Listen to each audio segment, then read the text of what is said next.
आशा है कि आप सब शांति सांभळशो। खुदा ने आज तक उस कौम की हालत नहीं बदली, खुदा ने आज तक उस कौम की हालत नहीं बदली, न हो जिसको ख्याल खुद अपनी हालत बदलने का। आ पंक्ति मुस्लिम समाजने પોતાની અંદર ઝાંખવાનું સૂચન કરે છે, પણ અફસોસ સદઅફસોસ આજના મુસ્લિમ સમાજ પર કે દુનિયાનું પત્તું તેના વિશે જાણે છે કે તે શિક્ષામાં પાછળ છે, પરંતુ પોતે જ પોતાનાથી અજાણ છે।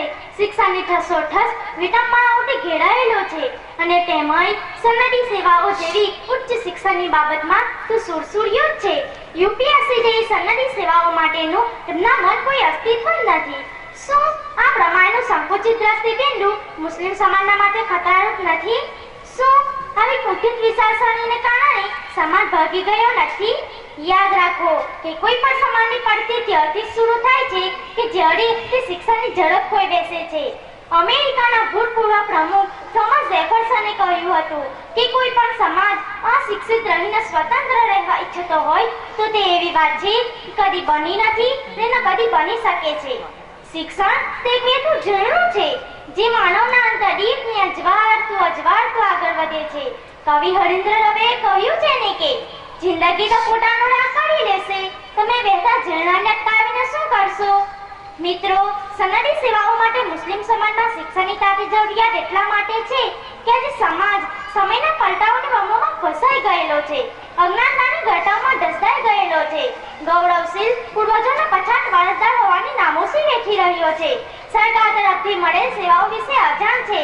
આવા સમાજને એક સંસ્કારયુક્ત આઈએએસ અધિકારીની જરૂર છે, એક ભ્રષ્ટાચાર મુક્ત આઈપીએસ ઓફિસરની જરૂર છે, એવા ઉચ્ચ અધિકારીઓની જરૂર છે કે જે નિર્મળ અને ક્ષુબ્ધ બનેલા આ સમાજને ઉચ્ચ જ્ઞાનથી સંપન્ન કરે, સંઘર્ષો અને પ્રતિકૂળતાના ઢપેડાઓમાંથી બહાર લાવે તથા જીવન મૂલ્યો જાળવવાની તરેવા ધરાવનારા વિદ્વાનોને પેદા કરે।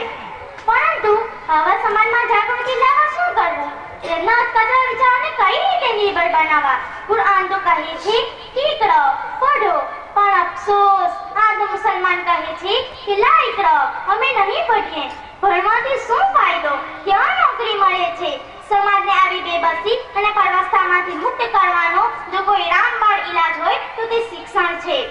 ભારતીય મુસ્લિમોની વાસ્તવિક પરિસ્થિતિઓને વાચા આપતી સાચા કમિટીના અહેવાલ પર ડોક્યુ કરીએ તો માલુમ પડે છે કે ભાગ્યે જ કોઈક એવું ક્ષેત્ર છે કે જ્યાં નોકરી કરતા મુસ્લિમોની ટકાવારી 8% કરતા વધુ હોય।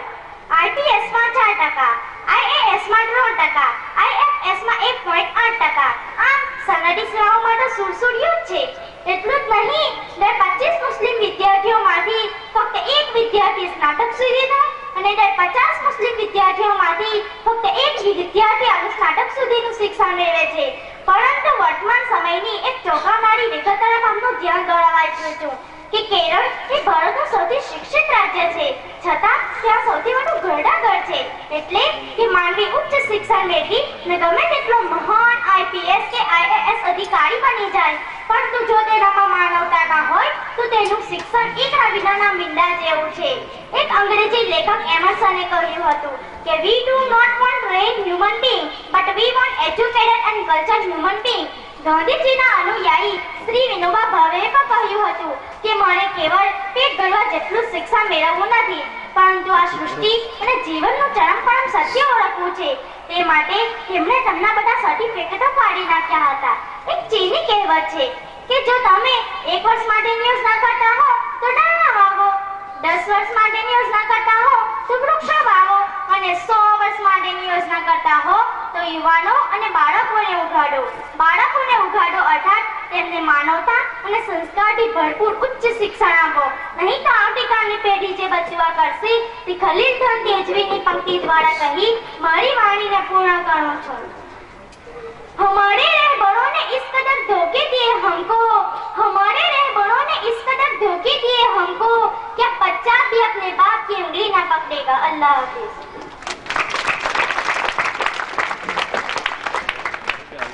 हाफिज।